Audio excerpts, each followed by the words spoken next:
The morning the story broke, New York felt colder than it should have been. A sharp metallic wind cut across the East River as the first headline hit the screens outside Times Square. Emergency lockdown at MDC Brooklyn. High-profile inmate involved. Within minutes, it wasn't just a headline. It was a seismic shock rolling through every corner of the city. News vans screeched to curbs, helicopters lifted into the sky before dawn, and by 7:00 a.m., the front gate of the Metropolitan Detention Center looked like the center of a national crisis. No one knew the full story yet, but the whispers were already turning into wildfire. Something had happened inside Diddy's tier, something big enough to freeze an entire federal facility in place. Inside the prison, the atmosphere was unrecognizable. Lights flickered, doors slammed. Before we move on, I need to be completely honest with you. Every time I check the stats, my heart drops. Because almost 99% of you watch these videos, but never subscribe. Your one click truly makes a huge difference. It pushes stories like this into the spotlight so more people can see what's really happening. So please take a moment to subscribe. It means more than you know. And don't forget to tell me where you're watching from. I love seeing your locations. It reminds me that no matter how far apart we are, these stories still connect us. The normal morning routine was replaced by sirens and shouted commands as officers rushed through the corridors in full tactical formation. Hours earlier, at 4:17 a.m., a surprise search team, one rotated in from a different district so no staff could predict it, had stepped into Diddy's cell for what should have been a routine sweep. Instead, it turned into a discovery that left even hardened federal officers speechless. Behind a seemingly solid concrete panel, loosened with precision over days or weeks, officers found the last thing anyone expected: a fully functioning, encrypted cell phone, powered, warm, and clearly used within the last 24 hours. The warden was summoned immediately, his face drained. Phones inside federal detention centers aren't contraband. They're federal crimes. Phones mean unauthorized contact. Phones mean coordination. Phones mean influence reaching past steel bars and razor wire. And when the inmate holding that phone is Sean Diddy Combs, a man already serving a life sentence, the implications become explosive. The warden locked down the entire building with a single command: no movement, no visits, no phone calls, no one in or out without federal approval. Within 30 minutes, FBI agents were in the hallway outside Diddy's cell, gloves on, flashlights cutting through the stale air. Forensic techs took photographs from every angle, bagged the device, and sealed the area. But the shock didn't end there. A second SIM card was found taped beneath the bunk frame. A tiny Bluetooth earpiece was discovered inside a rolled-up sock, and wedged inside a folded towel, wrapped in plastic as if waiting for a moment of need, lay a small paper with numbers, initials, and 3 short phrases that agents recognized instantly as coded references. Word traveled fast. Before sunrise, the Associated Press had already sent an alert. Twitter detonated. Commentators went live mid-broadcast. The world wanted to know one thing: how did a man under the strictest prison conditions end up with a device capable of contacting the outside world? Inside the command center, the FBI connected the phone to a secure extraction tool. As data populated on the screen, the atmosphere turned from tense to terrifying. There were voice recordings, unsent messages, contact lists, drafts labeled with vague but ominous titles, and the file that made everyone in the room stop breathing for a moment: a partially deleted, partially recoverable folder titled Vault 99. No one knew what Vault 99 referred to, but the fragments recovered suggested it wasn't harmless. Notes, initials, timestamps, mention of offshore accounts, references to unnamed individuals, and a chilling half-written sentence that read, "If the appeal fails, move to Plan C." Agents stared at each other, realizing the situation was no longer internal. It was criminal, coordinated, and potentially connected to investigations that had already shaken the entertainment world.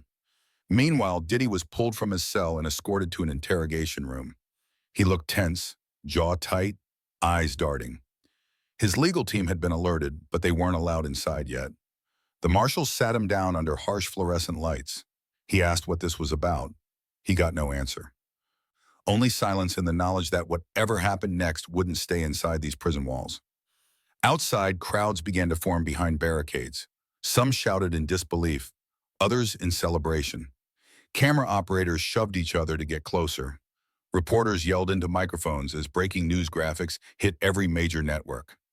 Did Diddy run a secret operation from inside a federal facility? Was this part of a bigger network? What is the meaning behind Vault 99?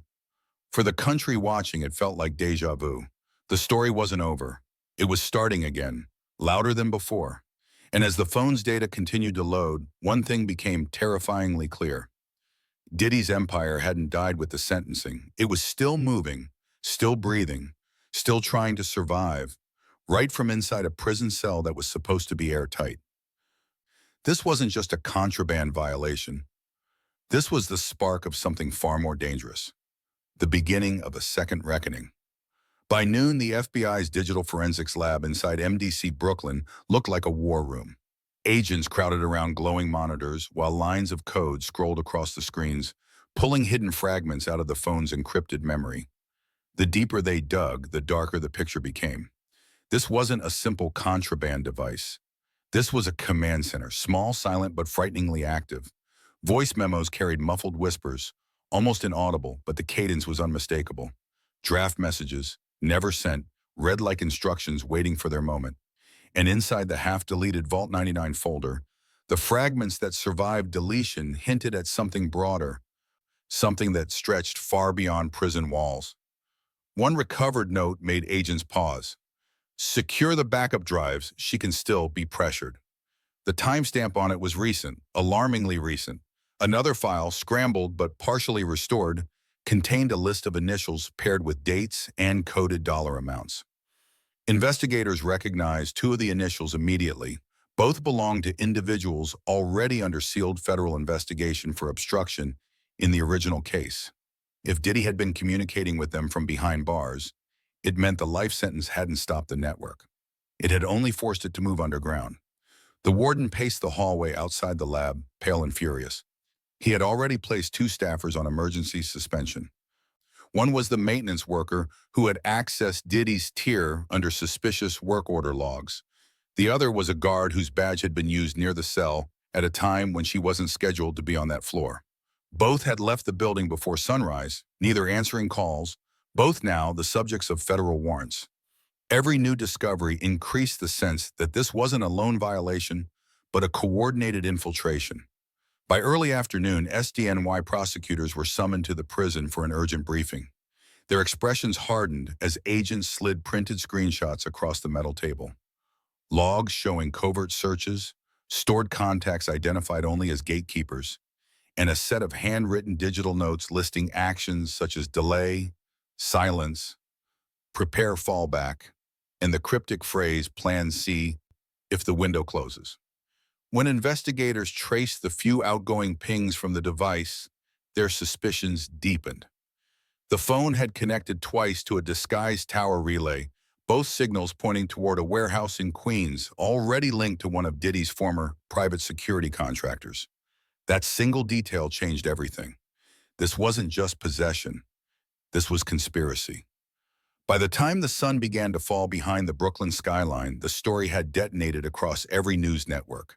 Cable anchors spoke with urgency, their voices tight with the weight of breaking history. Social media erupted with theories.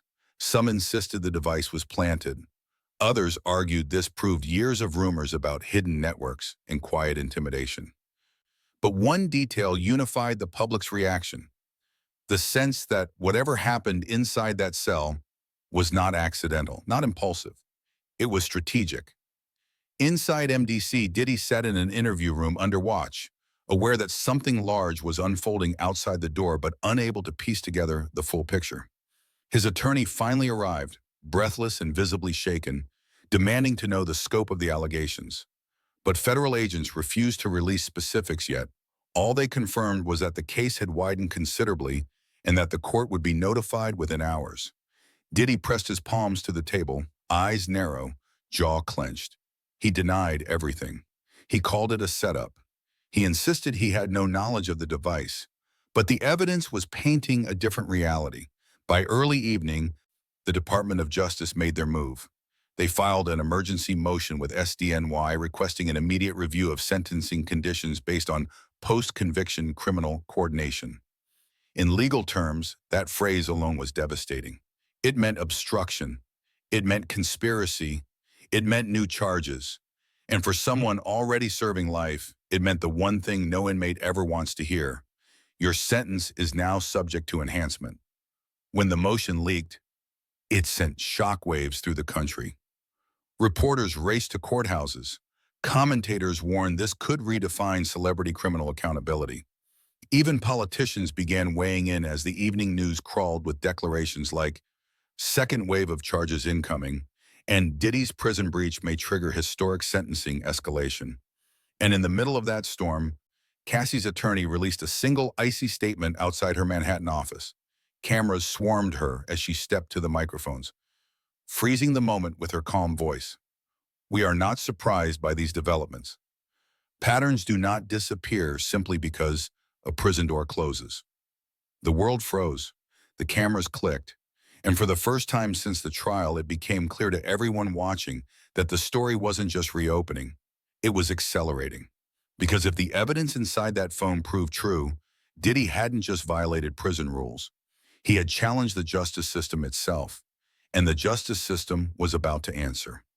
By the next morning, the courthouse at 500 Pearl Street looked like the epicenter of a national emergency. Floodlights, barricades, mounted police, satellite trucks, endless crowds. Everyone sensed history was about to twist again, maybe harder than it had the first time. Shortly before 8 a.m., SDNY issued a stunning announcement. An emergency hearing had been scheduled for noon to address critical evidence requiring immediate judicial review. The moment that statement hit the airwaves, every reporter in the city sprinted toward Manhattan. Helicopters swarmed overhead. Commentators spoke breathlessly about unprecedented developments. And inside MDC Brooklyn, Diddy sat in a holding area, shackles clinking, waiting for the marshals to move him. He knew what was coming. He just didn't know how bad it would be. When Diddy arrived at the courthouse under heavy guard, the screams from the crowd were deafening. Protesters held signs demanding justice. Supporters shouted that he was being framed. The chaos outside felt like a civil split, a boiling point. But inside the courtroom, everything was silent. The air was thick, stretched tight across every wooden bench and marble wall.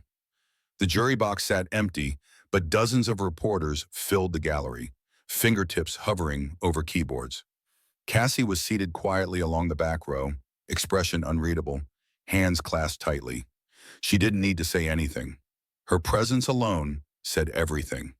The judge entered with a severity that made everyone rise slower than usual, as if the weight of the moment pressed down on them. The session began instantly. Prosecutors approached, their faces set with a confidence that only appears when evidence is overwhelming. Their first request was simple but devastating. Permission to unseal the emergency memorandum detailing the findings from Diddy's cell.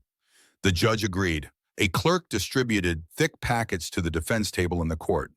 Diddy's lawyer flipped through the pages, his face draining with each paragraph he read. Then the prosecution stepped forward and began their presentation. The courtroom darkened as a massive screen descended behind the judge's bench. The first image displayed was the bar's photo of the recovered cell phone. Black, slim, smudged with fingerprints, containing secrets loud enough to shake the entire country. The next image showed the SIM card, then the Bluetooth piece, then a digital snapshot of the restored Vault 99 fragments.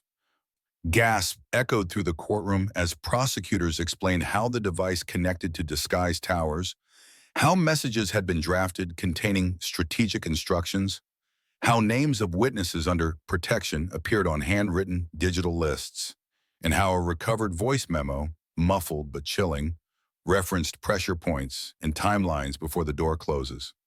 Diddy's lawyer shot to his feet, shouting objections, calling the footage prejudicial, illegal, fabricated. But the judge cut him off with a single raised hand. "Sit down, Mr. Agnifilo," he said, voice sharp. "You will have your turn." The defense attorney sank back into his seat, visibly shaken. Diddy stared at the table, shoulders stiff, lips trembling slightly. The image on the screen reflected in the polished wood like a warning. Then the prosecution played the audio. The moment the first words drifted through the speakers, the room froze. The voice was low and distorted, but unmistakably similar to Diddy's cadence, laced with the same rhythm reporters had heard during his early interviews over the years. Not a confession, not explicit orders, but enough to suggest intent, coordination, and communication with people who should have been untouchable. As the clip ended, the silence was suffocating. The judge leaned back, rubbing his jaw, absorbing the weight of what he had just heard. The next piece of evidence pushed the tension past breaking. Surveillance logs showed a staff member's badge, one now known to be tied to falsified credentials, passing Diddy's tier the same week the device was activated. A corresponding timestamp placed Diddy's Bluetooth earpiece connecting to the phone minutes later. Prosecutors explained that the only reason the device came to light was because a new sweep team, unfamiliar with the building's patterns, noticed the loosened concrete panel. In other words, this wasn't luck. It was negligence, the kind meant to protect someone with influence. Whispers rippled through the courtroom. Reporters hammered on keyboards. Even Cassie lowered her gaze, absorbing the magnitude of what the prosecution had laid bare. Diddy's attorney rushed forward again, arguing desperately that the evidence was circumstantial, that nothing directly linked the voice to his client, that the phone could have been planted. But the prosecutor countered instantly. Planting a phone does not explain its active usage. Its encrypted communications, its connection logs to his known associates, or the drafted messages written in the same phrasing used in his prior communications. The judge looked at Diddy, truly looked at him, as if trying to determine whether the man before him was still fighting or finally realizing he had lost control of the narrative. Diddy's eyes flickered toward Cassie for one brief second, but she did not look back. She remained still, composed, as if this moment had been waiting in the shadows for years. The prosecution finished with a final statement. Your Honor, this goes beyond violation. This is active obstruction. These actions undermine the foundation of this court's judgment. For that reason, we request an immediate enhancement to the existing sentence. The judge's expression hardened. He called a recess, announcing that court would reconvene in 90 minutes for his ruling. Outside the courthouse, the crowd erupted. Inside, the tension hung like smoke. And for the first time, even Diddy seemed to realize what the world already knew. The next time the judge entered this room, everything would change. When the courtroom doors finally opened again, the energy inside felt completely transformed. Gone was the anxious buzz of earlier. In its place was a heavy, electric stillness, the kind of silence that swallows every sound, every breath, every heartbeat. Reporters hurried back to their seats. Cameras outside continued flashing like lightning against the courthouse windows, and the entire nation waited for one man to walk through a single door. At exactly 3:14 p.m., the marshal tapped twice. The judge entered, and the room rose with a stiffness that betrayed just how shaken everyone truly was. Diddy sat hunched at the defense table, his wrists cuffed, his shoulders tight, a thin sheen of sweat reflecting the overhead lights. His lawyer whispered frantically beside him, flipping through the emergency memorandum as though a new argument might magically appear. But nothing could change the direction of what was coming. The judge adjusted his glasses, the pages of his ruling resting in front of him, and when he glanced toward the prosecution, Cassie, and finally the defendant, his expression carried a weight so final it made several people in the gallery gasp before he even spoke. "Please be seated," he said, voice low but resonant. The room obeyed as if compelled by gravity alone. Papers rustled, chairs settled, and then there was nothing but silence. The judge began slowly, each word deliberate, as if chiseling them into stone. "This court," he said, "has spent the last 90 minutes reviewing the newly presented evidence, the testimony, the recovered files, and the implications of the device found inside Mr. Combs' cell. What we have examined today is not a minor infraction. It is not a misunderstanding. It is not a moment of poor judgment." He paused, letting the silence tighten. "It is a direct assault on the rule of law." Diddy swallowed hard, jaw trembling. His eyes darted toward the gallery as though searching for someone, anyone, who still believed in him. But every face in the room was fixed, cold, bracing. The judge continued, "When this court issued a life sentence, it did so with the understanding that the defendant would accept the consequences of his actions. Instead, within weeks of that sentence, Mr. Combs engaged in deliberate, concealed efforts to undermine the justice system, coordinate with external parties, and potentially influence witnesses." His voice sharpened, echoing through the chamber.